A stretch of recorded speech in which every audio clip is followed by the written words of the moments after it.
It took the Allahabad High Court to say that there is no sense to waste to asking whether there was a temple at the Taj Mahal. I'm Barkha, you're with the Mojo story, and we're looking at this recent targeting of Mughal monuments. The plea in the Allahabad High Court was eventually dismissed by the court that asked the petitioners, one of them a BJP leader, to first go and enroll in a university. But this is not something that can be decontextualized from everything else that is happening. Remember that this comes against the backdrop of the Gyanvapi mosque that the Varanasi court has allowed to be videographically surveyed.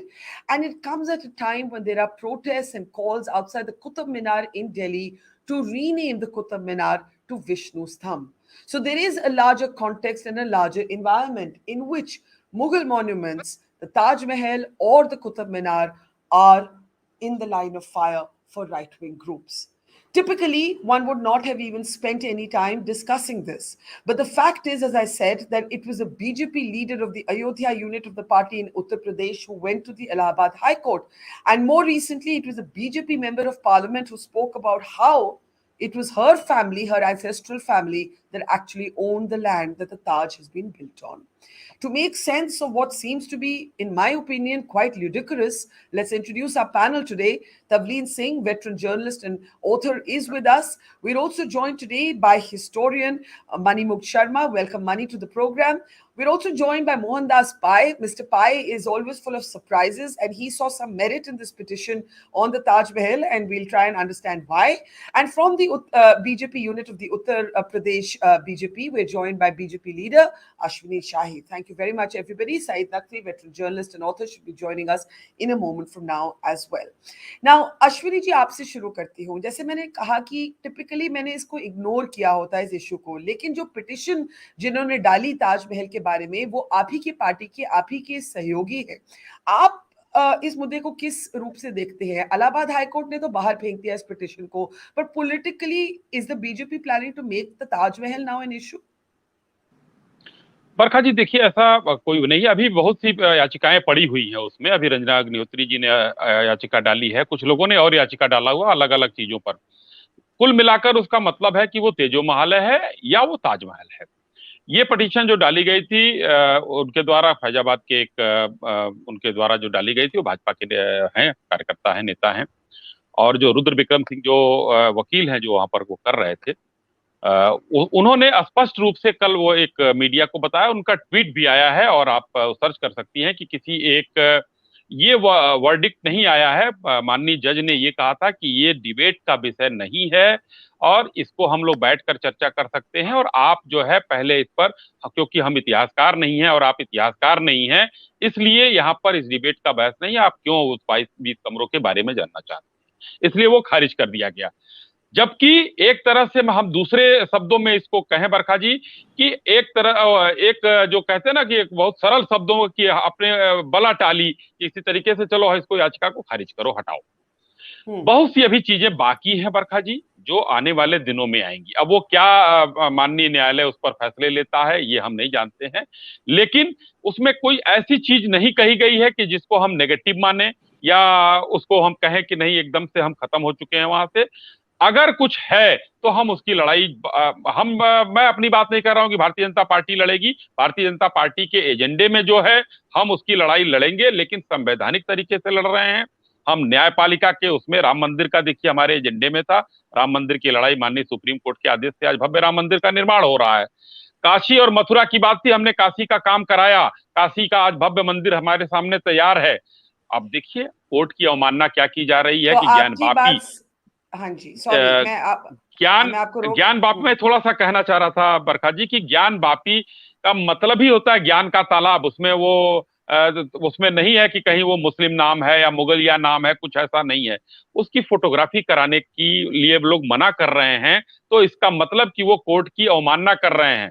हम लोग Bharatiya Janata party के लोग court की जो न्याय सम्मत चीजें होंगी उसको मान पालन करते हुए, चाहे मथुरा होगा चाहे काशी होगा, उसका हम इंतजार करेंगे कि कोर्ट का फैसला क्या आता है. लेकिन वो हमारे एजेंडे में था, है और रहेगा. जी, पर चलिए, ज्ञानवापी आपके एजेंडे में है, आपने कहा. मैं ताजमहल पे वापस आना चाहती हूँ. मुझे आपकी बात सुन के लग रहा है कि शायद बीजेपी ऑफिशियली इसको मुद्दा बनाना चाहती है। मुझे अभी तक लगा कि शायद कोई अपने आप ही चला गया कोर्ट और कोइंसिडेंस था कि वो बीजेपी का है। मैं आपसे पूछना चाहती हूँ, आप बीजेपी के स्पोक्स पर्सन हैं उत्तर प्रदेश में, क्या बीजेपी का औपचारिक रूप से उत्तर प्रदेश में अब ये पोजीशन है कि ताजमहल में मंदिर था और ताजमहल का नाम बदला जाना चाहिए? देखिए, ऐसा बीजेपी के तरफ से वो आपने जो कहा वो सच कहा। कोई बीजेपी का ऑफिशियल कोई वर्कर जाकर उसमें उन्होंने पटिशन नहीं डाली। वो भारत के नागरिक हैं, संजोग से वो भारतीय जनता पार्टी के कार्यकर्ता हैं। इसमें हम्म। ऐसा कुछ नहीं है। लेकिन अगर मेरा मानना है कि हिंदुस्तान में जहां पर 40,000 मंदिरों को मुगल आक्रांताओं ने तोड़ा और उस पे नए मॉन्यूमेंट तैयार किए, जो भी आज जो दिख रहे हैं, उसमें अगर मंदिर का कोई अवशेष पाया जाता है तो भारतीय जनता पार्टी या कोई भी हिंदू होगा, वो चाहेगा कि उसकी जांच हो, उसकी न्याय संगत तरीके से उस पर कार्रवाई की जाए, और अगर वहां पर मंदिर पाया जाता है तो वो उस चीज को फिर से पुनर्स्थापित किया जाए। इसके लिए जो भी लड़ाई लड़ेगा, हम साथ हैं। Okay, this is one part politics, it's also one part history. Before I bring in all the other perspectives, as I said, the person who went to court about the Taj Mahal and a mandir having been there at the Taj Mahal is a BJP local leader from Uttar Pradesh. And we also have a BJP member of parliament who's talking about her family having previously owned that particular land on which the Taj was built. This is Diya Kumari of the BJP. Listen in. जी बिल्कुल, वो जो जमीन थी वो उसकी जो वहाँ पर हमारे पास भी जो दस्तावेज है उसमें ये जो प्रॉपर्टी है ये पैलेस था और शाहजहां ने इस पे कब्जा किया। और उस समय तो क्या है कि सरकार उन्हीं की थी। आज भी अगर कोई गवर्नमेंट एक्वायर करती है आपसे लैंड तो उसके बदले में मुआवजा देती है। तो मैंने सुना कि उसके बदले में मुआवजा दिया, लेकिन हम उस समय ऐसा कोई लॉ नहीं था कि आप उसको अपील कर सकते थे या उसके विरोध में कुछ कर सकते थे। तो वो उन्होंने डेफिनेटली वो जयपुर पूर्व राज परिवार की जमीन थी। और आज भी ये जो स्थिति है, बहुत अच्छा है कि इन्होंने किसी ने आवाज उठाई और पिटीशन फाइल की है।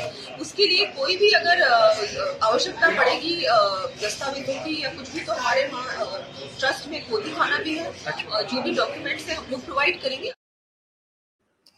And honestly, I never thought that we would be talking about this in 2022. But Mani, if I can start with you, you do, as a professional historian, spend your life, your academic life, looking at some of these issues. How do you see the fact that Taj Mahal, the Qutub Minar, are now at the center of contemporary politics in India?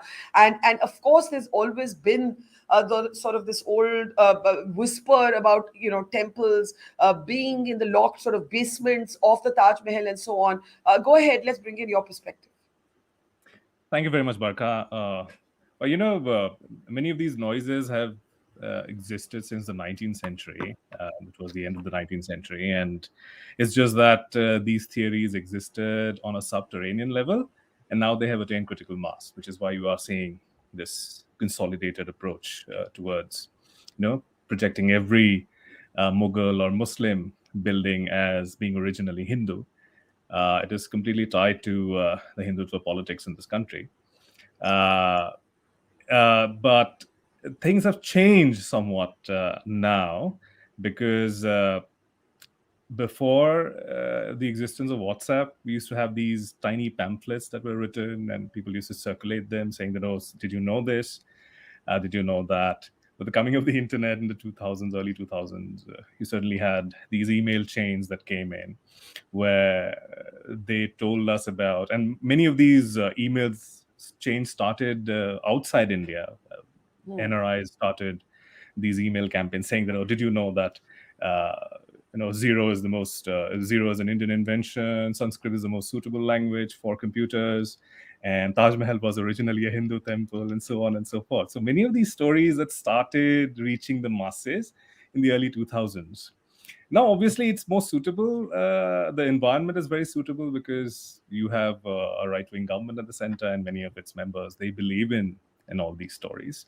But if you look at the historical record, I think it is pretty clear. It's just that many of our people or many of the politicians who make these claims, they are not very familiar with with these documents. For instance, the whole story about Taj Mahal being a Hindu temple started because people thought that they would find the name Taj Mahal in the Mughal records, and when they didn't find it, they said, "Oh, see, the Mughal records don't say anything like Taj Mahal ever existed."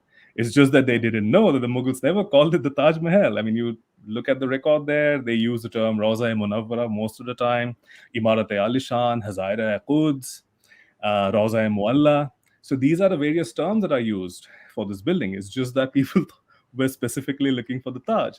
It's just that in the 17th and the 18th centuries, when many of these European travelers, they started coming in, and I think François Bernier was one of the earliest to use the term Taj Mahal or Taj Mahal, the way they wrote it in the records. And it was a corruption of Mumtaz Mahal. So it's a palace, That's so it's a interesting. mausoleum.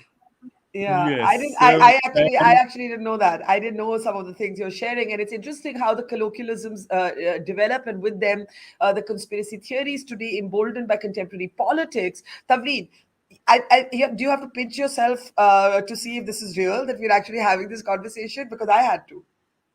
No, I've actually been laughing about what the Princess of Jaipur has been saying, because for a start, her ancestor was actually working for the Mughals at the point, right? Yes. And it is probably true that that land did belong to the Jaipur family. In fact, Yeah. I think they do have documents with where it's mapped out. So she's not, lying about that. But I think the best comment on what she's saying came from someone who said, well, the Jaipurs translate, I mean, they trace their ancestry to Ram. So why don't they claim Lanka and Ayodhya and everything, the whole works? It's too absurd. I mean, it's almost, I'm actually quite glad that they've brought it down to the Qutub Minar and the Taj Mahal, because they've actually distracted from their own story, which is quite a valid story, that a lot of temples were broken. And if there was a proper truth commission that would satisfy both Hindus and Muslims, let them make a little list of what it is that they really want. I mean, I see fairly, I think that the demand for the Gyanvapi mosque being, returned to the Vishwanath Mandir, that's pretty valid. And if you go to Krishna Janmabhoomi, you see an Eidgah on top of where Krishna was supposed to, it was probably born. So, I mean, why don't the BJP come up with 3 or 4 temples that they believe really they want, that, that they have to be reconverted? Like in Europe, a lot of mosques were converted back to churches. But what I find very worrying is that this isn't about that. This is about making Muslims in India feel that they will always have a sword of some kind of monument hanging over their heads. The other point I want to make is there are wonderful Hindu monuments that are in a terrible state. Why is the BJP not, making more fuss about, for instance, Hampi? I mean, that has been ruined by neglect. And it's private people trying to save it. And hundreds of other monuments can be named in that way. So, I don't see this as a genuine demand so much as a political weapon. And I think that's bad. Let me bring in Mohandas Pai. Mohan, I was quite staggered to see you tweet that there was some legitimacy in this demand. The Taj and the Qutub, the Taj in particular, are actually symbols of India's soft power. If I were Yogi Adityanath as the Chief Minister of UP, this is not a debate I want. I mean, the Taj is where every global dignitary will come and get that mandatory photograph. I mean, can you imagine how ridiculous we might seem to the world that we're actually having a conversation about this, when this is perhaps the one thing people think India and then they think the Taj Mahal? Mohandas Pai. Mr. Pai? Barkha, my tweet is about the hypocrisy of the Indian courts. For example, the Supreme Court passed an order to open the locked walls of the Sri Padmanabha Swami temple in Thiruvananthapuram. It's a very old temple where the former king has kept all his treasure there in honor of the deity. I didn't see you or anybody, that historian in this panel, criticize that, to say why is the Supreme Court interfering in an innately religious matter and hurting the people of this country. Now, my limited objective in the tweet was very simple. Somebody has made a claim. There are 20 doors which have been locked inside the Taj Mahal. Let the doors be open. Let your archaeologists go inside, find out what is in this door, and let our knowledge of the place be enhanced. That's the limited point I'm making. Why should anybody hide the truth about anything? If there's a locked door in an ancient monument, let it be open, let it be documented, let it be made public, let us know our history. And I think it's very important. But there's a larger issue here, Barkha, which you must understand very clearly. India is a wounded civilization. India is the only old civilization where the holy places have been destroyed by invaders. And like Tavleen says, if you go to Mathura and you see that ugly monument on top of the small temple where Sri Krishna was born, your heart will bleed. I didn't know about that till I went there. You go to Varanasi, you see that ugly mosque built by Aurangzeb by destroying the temple on top, and now people demanding that there be a videography. Let it go on. To know our history, your heart will bleed. My heart bleeds. And I think it's very important for a country like India, which is a world civilization, to understand what are the essential holy places and make sure they are restored. That Gyanvapi Mosque is not a Muslim place. It's a Hindu holy temple, one of the holiest temple for a civilization going back hundreds of years. So is the Mathura temple in honor of Sri Krishna. Have you seen the Christians have any of their old monuments destroyed in Jerusalem? What will they do? If it happens with the Muslims, what will they do? I mean, you have to understand. You see the problem. I'm asking for the rule of law. As far as Taj Mahal is concerned, my very limited point is this: there are claims about 20 rooms being locked. That is what I read in the media. They should went to court. The court should not make fun of their claims. Let them open that and let them document it and tell the public what is wrong with that. The court has admonished them as a teacher would. Why should the court make fun of those people to say, do MA, PhD? I think those are all very frivolous statements to make. You should not do. Anybody comes to court should be respected. Why did the court interfere in the Padmanabha Swami temple and ask for the doors to be open? Why did they do that? Why does the court do that? Okay, let's take this to Saeed Naqvi. Most recently, the author of a satirical book that imagines an India where every Muslim has vanished. Mr. Naqvi, we are now talking about whether there was a mandir at the Taj, whether the Qutub Minar should be renamed, and the Gyanvapi Mosque. I'm not clubbing it with these two monuments, but yes, this is where we are. We are actually talking about whether the Taj should be renamed, and we have BJP functionaries who are willing to go all the way to the Supreme Court to actually fight this case. Your thoughts today, sir? Barkha, there is a long perspective and a short one. Let us take the backdrop against which all of this is being said. I think the backdrop was set by the Prime Minister in his very first speech in Parliament in 2014, when he, for the first time, said, "Hame 1200 saal ki ghulami se nikalna hai," which means ghulami translated means slavery, which is not what he meant.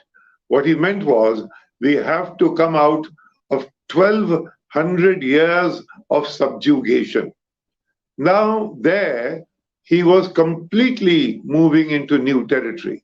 So far, the etiquette of Indian culture has been that we have, Indian political narrative has been that we, you and I and everybody fought for freedom together, and that the freedom we obtained was from the British.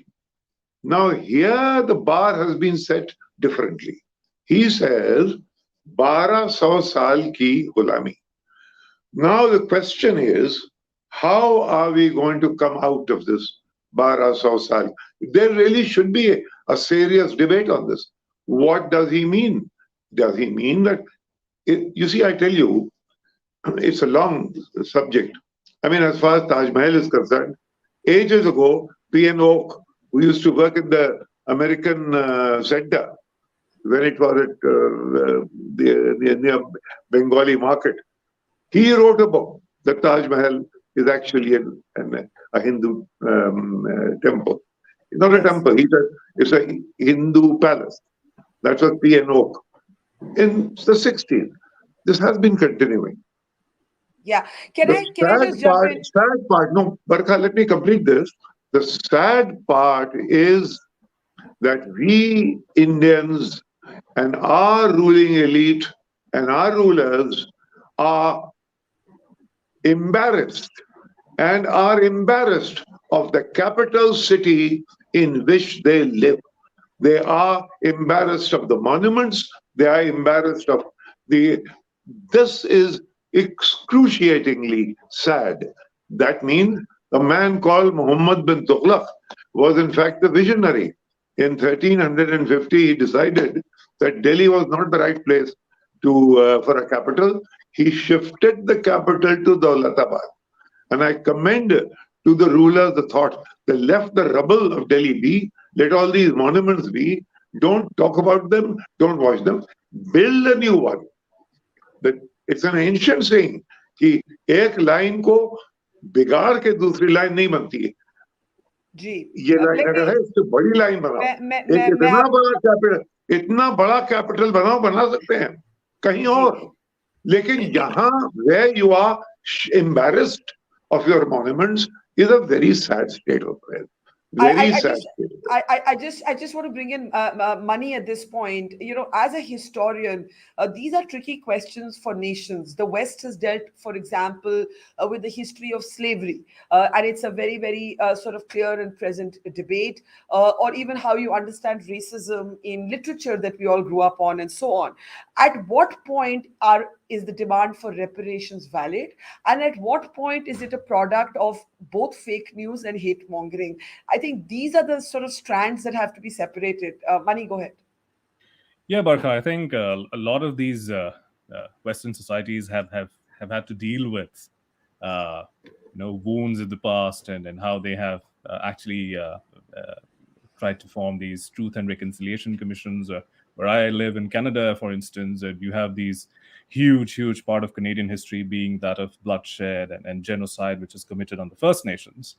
And it has been a long and gradual process where the society has now accepted that, yes, genocide was committed on the soil, and that the rights of the First Nations have to be acknowledged and have to be considered, and people have to be taught this aspect of their history. But let's say till the 1980s, this was not so. So clearly there has been a process where, and in the case of Canada, it's very different, or let's say for the United States, it's a very different story, because here you had settler colonialism. You had people who had come from outside, they were very alien to the society, and they occupied it, they completely destroyed the local learnings, the local wisdom, and all that. In the case of South Asia, it's very different again, because you had strands of migrations which happened, and then for a very long time. So if you go back into antiquity, you look at these people who came from Central Asia, whom and the Eurasian steppes, whom we call as Aryans, and then you had Hunas, you had these Kushans. So and there were military invasions as well. For instance, Alexander of Macedon, he came with a huge army, and you see how the Greeks interacted with the local societies, and it was a mutually beneficial relationship. So there is acknowledgement that all these things happen. But you have to also see that Indian society or Indian civilization, as we understand it, is not something which has been static, or which existed in its pristine form before the coming of the Muslims. And that's the point I was going to make, that history, in a sense, is a living entity. It isn't a static. Isn't that something happens and then nothing happens after that? Things keep happening. So how far back do you go? At what point do you define the threshold of a reparation and justice? I was going to come to Ashwini, Shahi, but Mohan, I can see you wanting to come in. Go ahead, please. Yeah. The problem started with Romila Thapar and a clique from JNU trying to rewrite history in the name of national integration. Till then, history was written more honestly. People had different opinion. They wrote about it. There were different schools. It was all fine. Then came Romila Thapar, Nurul Hasan, who shut out everybody except the Marxist school, tried to rewrite history, wrote a lot of rubbish, and rewrote and made the Mughals the predominant power in India, which they were not. They were brutal killers. They dominated the local population, destroyed all the universities. The Islamic invasion was brutal. Let us accept the facts of history. Let us go back. Let us have honest history where the good things and the bad things are put before the people. Today, Hindus are accused of being castes, misogynists. Every day, some historians, go overseas and call castes all kind of rubbish, right? What did we do after independence? We made reparations for all of that in the form of reservations. We made reparations in the form of reservations for women in education, in government jobs, and it has paid off. It is paid off. Society is transformed. I would have honest history, Barkha. Let us have honest history. Let us not have this Jamuna, Delhi, Tasi, but some nonsense which is not there. Why is it by nonsense? The ruling class, which is not hang there on, in South hang India. on. Let us go back to history and let us be grown up to accept the brutality of the Islamic conquest. Then things will be all right. I don't know if then things will be all right. A lot will flow from that very broad generalization that you have just drawn about an entire era in history. But hang on. I know everybody will want to react to what you've said because you've just said Ganga Jamuna Tehzeeb is nonsense. It may be a cliche, but is it nonsense? Saeed Naqvi, I know will have a lot to say about that. But सबसे पहले अश्विनी जी मैं आपसे यही पूछना चाहती हूँ ज्ञानवापी मस्जिद के साथ जो केस हो रहा है अब वहां वीडियोग्राफी होगी वो चलेगा कोर्ट्स में ये ताजमहल का जो मुद्दा है क्या इसको आपको लगता है जो पिटिशनर है वो कहते हैं वो इसको सुप्रीम कोर्ट तक लेके जाएंगे आपको लगता है कि लोगों का टाइम इस पे जाया किया जाना चाहिए Taj Mahal should be the pride of Uttar Pradesh end of India नहीं ताजमहल प्राइड है विश्व का 7वां अजूबा है इसमें कोई मतलब नहीं है मगर उसमें अगर कोई चीज छुपी हुई है माननीय न्यायालय अगर ये बोल रहे हैं कि आपको रिसर्च करिए पीएचडी करिए याचिकाकर्ता ने तो पूछा है कि मैं अनपढ़ हूं क्या भारत का संविधान जो है ये कहता है कि हम नहीं पूछ सकते हैं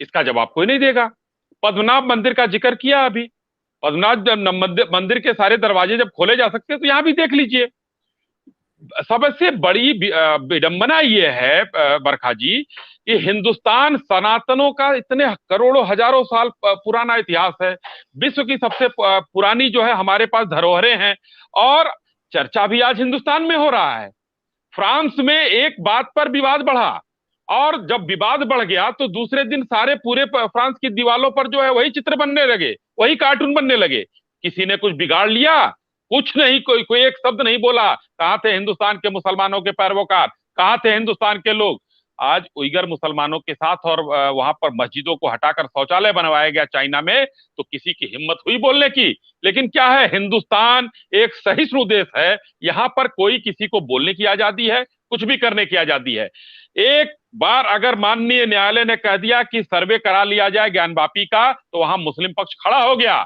और उसकी पैरवी में भारत के जितने भी भारतीय जनता पार्टी के विरोधी दल थे पीछे से खड़े हो गए उनके हमारे बड़े बड़े इतिहासकार बड़े बड़े लोग खड़े हो गए टेलीविजन पर चर्चा होने लगी भाई क्या दिक्कत है अगर चोर नहीं हो तुम तो तुम्हारे डर नहीं है अच्छा, अगर वहां पर कुछ है नहीं कुछ छुपा नहीं है तो सर्वे कराने में क्या जाता है सबसे पहले तो मैं ये कहना चाहूंगी आपको एक ही छोटी सी बात कि जो भारत का मुसलमान जो 2022 में हमारे देश में रहता है वो कहां से औरंगजेब की जवाबदारी दे और वो क्यों जवाबदारी दे उसको क्यों जवाबदार बनाया जा रहा है औरंगजेब के लिए how is the Indian Muslim of today's India answerable for Aurangzeb I just don't ये मुझे इस बात से बहुत डिफरेंस है अश्विनी जी सही जो आपका सवाल है मैं इसका जवाब देना चाहूंगा अगर जवाब ना दे औरंगजेब के खानदान का नहीं है वो मानता है क्योंकि वो भी हमारा भाई मैंने कहा ना हमारा भाई है कुछ लोग तलवार के डर से बदल गए थे अपना धर्म पंथ संप्रदाय बदला था उन्होंने तो उनको कम से कम ये देखना चाहिए कि हम औरंगजेब की चीजों को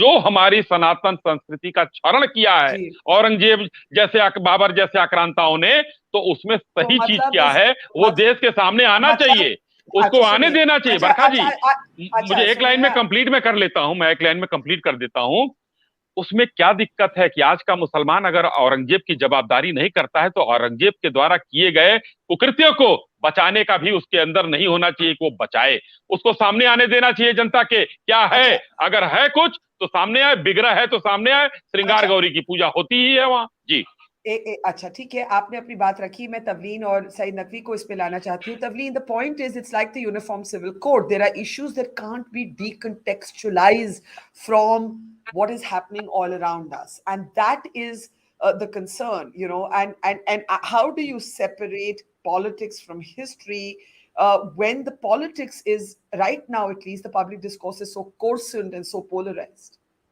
Well, you must have that truth commission. I keep saying that, there is a need for it. I'm not a Hindu, but, I'm Indian, and I can understand to some extent. I don't agree with the triumphalist Hindu rubbish that's going on, but I do agree that there are wounds that have remained open for many Hindus, just as, to disagree as usual with Mr. Mohandas Pai, the caste wounds are still open. There is, I mean, to say that, oh, we've dealt with it with reservation. Excuse me, Mr. Pai. Every day a Dalit child is raped by an upper caste child, by an upper caste man in North India, right? In South India, Dalits used to have to scream their names before they could walk down a street. These are all recent wounds. And if you talk to the Dalits, they will tell you that they don't even consider themselves Hindu because they're not allowed into temples. So we have a lot of wounds. But since we're talking about the Hindu-Muslim thing, why is the BJP so reluctant to set up the most obvious thing, which is a truth commission? Let's deal with the fact they believe that there was a huge genocide at a certain point of Hindus and the Hindu population went down. Let's find out whether that's true. But, to stick on to the Taj Mahal, the most famous mausoleum in the world, and believe that, by the way, there are not 20 rooms that are locked underneath. Apparently, there are hundreds. And I've actually been down there in the days when you could go down there and seen the actual tomb, the graves of, whatever there is down there. And, there are no rooms or anything. I think the whole thing is a myth when it comes to the Taj. But the other wounds are open and must be dealt with. Okay, Saeed Naqvi, would you think that there is legitimacy to the calls for a truth commission that once and for all will look at the issue of reparations, wounds of history, the sort of V.S. Napoleon idea of India as a wounded civilization? That a reconciliation, peace and reconciliation kind of a thing can be contemplated. Its contours are not clear in my mind, but something like that, because then what will happen is that for every grievance that our friend here has, I will tell him 200. He, for instance, should answer me that how do you know that more poetry, songs in praise of Krishna have been written by Muslims in Urdu than in Hindi? ये जो सामने बैठे हुए हैं, इनसे पूछिए, इसका ये जवाब दे दें, मैं जर्नलिज्म छोड़ दूंगा. That संस्कृत में लॉर्ड रामा की शान में जो कविता अब्दुल रहीम खान खाना ने लिखी, उसके अलावा अगर कोई चीज आपके पास है बता दीजिए. लेकिन ये और इसी प्ले में बरखा, in my play the Muslim vanishes, the Qutub vanishes. In the court, Maulana Hasrat Mohani stands up and he says, who has the business to take the Qutub away? There is nothing in this country which was built by one community. We are all shamil in this. And therefore, this business of taking Qutub away by the Muslims is rubbish. It should be, and in the play, suddenly people find that it has come back to its original glory. So therefore, there is occasion for a peace and reconciliation conversation where the gentleman in front of me says something which can be disproved historically, and I will literally prove that this existed, that this monument. Yeah. Look at the monuments in the Gol Gumbad. The fellow, when he built his own building, you had Ganapati there. It is unbelievable. If you want to selective massacre of historical data, I'll give you an evidence. Atal Bihari Vajpayee he was very worried about this Gavatya. He said, why can't we settle it once and for good? I was looking back in my library because I have a book right here. He invited two scholars, Dharampal, who was a Gandhian, to study this whole issue of Gavatya. Now, Dharampal, being a serious scholar, he went to England, he went to the libraries there, and he, with a fellow called Manikam, they came out with a document. And if you gave me time and to turn around, I would show you the cover of that book. The cover of that book shows Queen Victoria writing to the Viceroy, I am delighted the way you are handling this cow business, she said. Because, as you know, we are responsible for Gau Hatya, for cow slaughter. The Muslims are only an excuse. Queen Victoria's letter on the front page. If I wish I had the time, I would turn around and show you. But you know what strikes me in what you're saying is very important. That if there were to be such a commission, whether some of Barkha, the point here is that cow actually, because of 1857 and the increase in the British army over here, the need for beef grew, and the slaughterer, the person who slaughtered, the Kasai, happened to be the Muslim. You see, that has been proved. And the gentleman sitting here, it is his leader who actually had this research done. Let him talk about it. Yeah, I'm sorry to interrupt you, but I close with the thought, and I never thought that this was not my thought when I started this show, that maybe such a commission, as much as some of us may think we have better issues to talk about, maybe such a commission is better than an episodic sort of jab at India's history every few years, but one that must be multi-religious and multi-perspective in its approach, and not one that is the Hindu sort of the current Hindu political perspective of our civilization. I'll have to leave it there. Thank you that we haven't all sort of been too stormy, and we've managed to maintain a level of civility in a sensitive conversation. Thank you very much. I want to say this is probably the last time we're talking about the Taj Mahal, the Qutub Minar, but I don't think it is. So we'll have all of you back very soon. In the meantime, thank you and have a great evening. Take care. It's great to see you here. Thank you for watching our work. If you haven't subscribed yet, don't forget to click the bell icon and subscribe to Mojo Story and support independent, robust journalism.